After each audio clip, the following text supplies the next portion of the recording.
Here are 5 ideal opponents for John Cena to wrestle at WrestleMania 41. In this video, we're going to list all 5 of them, from number 5 to number 1. And now, yes, I understand that John Cena is entering the Royal Rumble match this year. I understand that he has not only declared for the match, but he's vowed that he's going to win the championship after winning the Royal Rumble. He's going to go on to WrestleMania, and he's going to either beat Gunther for the World Heavyweight title or Cody Rhodes for the undisputed WWE title. Now, are some of those names on this list? You'll have to find out. At the end of the day, though, John Cena, regardless of who he wrestles, it's going to be an epic WrestleMania. Not just because it is WrestleMania, not just because it is in Vegas, but also because it is going to be John Cena's last WrestleMania. Sit back, relax, and let the debate begin about who could face what WWE declares the GOAT. At number 5, it is our Intercontinental Champion, Braun Breaker. You know I had to have this guy on the list. Look, it's no secret that WWE views him as the future. He's going to be the guy after Roman Reigns, in my opinion. He's going to be the top guy, the main eventer, the main event status type guy who sets the bar, who helps carry this company into the future. Ever since he stepped foot in NXT, WWE has quickly protected and booked him in a strong way, leading him to a babyface NXT title run, to a heel NXT title run, NXT Tag Team Champions with Baron Corbin, someone John Cena is very familiar with, and of course on the main roster now. He's Intercontinental Champion. He's mixed up with a lot of guys and names, but he has not mixed it up with John Cena. Now, this is a classic heel versus babyface. Now, do you need to have the Intercontinental title in this match on the line? No, you do not. Would it help? Sure, why not? But at the end of the day, it's no different from Austin Theory versus John Cena from WrestleMania 39. How many people remember the U.S. title being on the line in that match? I don't. Braun Breaker is a guy that can certainly be elevated by not only being in the ring with John Cena, but more importantly, going over John Cena. I think he would be an excellent opponent for John Cena to mix it up, especially with the heel versus babyface dynamic. It's a better storytelling aspect, in my opinion, rather than babyface versus babyface or heel versus heel.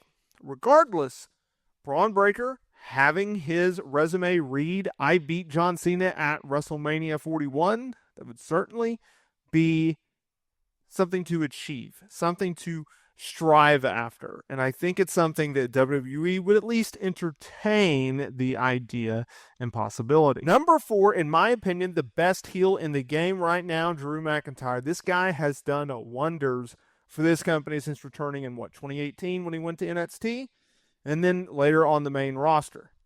Drew McIntyre has consistently been the best babyface and best heel when properly used.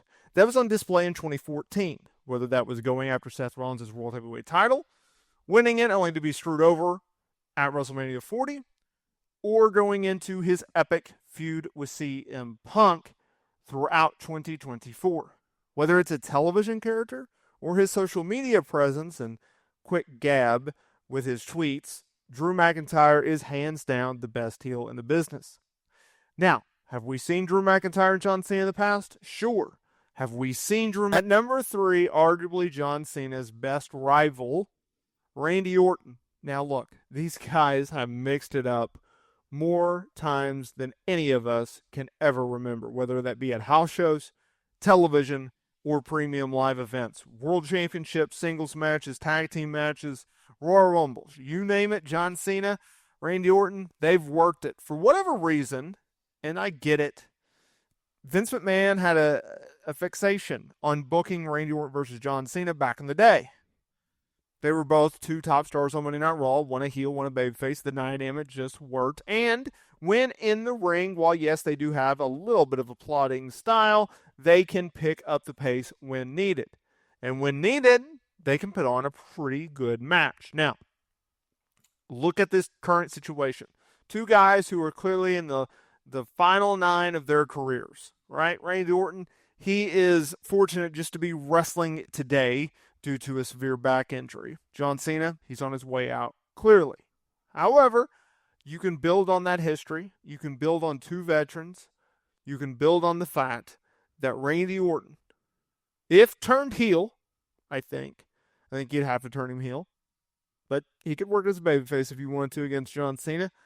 They have a lot of history to play into. They have a lot of history that they can play off of. They have a lot of history in which they can bring up and incorporate into a modern day type feud. It would also give it a different feel because we've seen them as two rising champions. We've seen them as main event stars.